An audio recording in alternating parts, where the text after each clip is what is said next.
जम्मू काश्मीर में थયેલો आतंकी હુમલાનો ભારે વિરોધ કરવામાં આવી રહ્યો છે। આંતરરાષ્ટ્રીય હિન્દુ પરિષદ દ્વારા પ્રધાનમંત્રીને આવેદનપત્ર અપાયું છે। જૂનાગઢમાં આંતરરાષ્ટ્રીય હિન્દુ પરિષદ દ્વારા આવેદનપત્ર અપાયું છે। પ્રધાનમંત્રીને સંબોધી જિલ્લા કલેક્ટરને આવેદનપત્ર આપવામાં આવ્યું છે। આતંકીઓ સામે કડકમાં કડક પગલાં ભરવા રજૂઆત કરાઈ છે।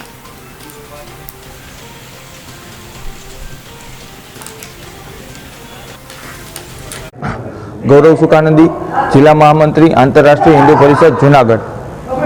हाल में ज्यारे काश्मीर अंदर पहलगाम खाते हिंदू पर्यटकों पर धर्म पूछीने हुमलो थयो छे त्यारे आंतरराष्ट्रीय हिंदू परिषद राष्ट्रीय बजरंग दल द्वारा माननीय वडाप्रधान श्री ने संबोधी और कलेक्टर साहेबना माध्यमथी आवेदन आपवामां आव्युं छे।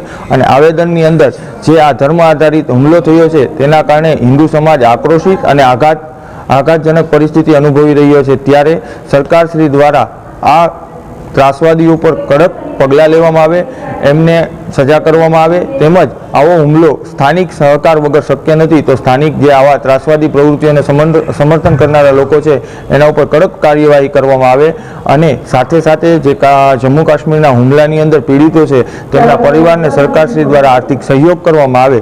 સાથે સાથે ફરીવાર આવા કૃત્યો કરતા પહેલા અચકાય એટલે सेना ने छूटो दौर आपवामां आवे अने सरकारश्री द्वारा हिंदू धर्मस्थानों और पर्यटन स्थलों सुरक्षा सुनिश्चित करवामां आवे जेथी करीने हिंदू समाजनी गरिमा जळवाई रहे।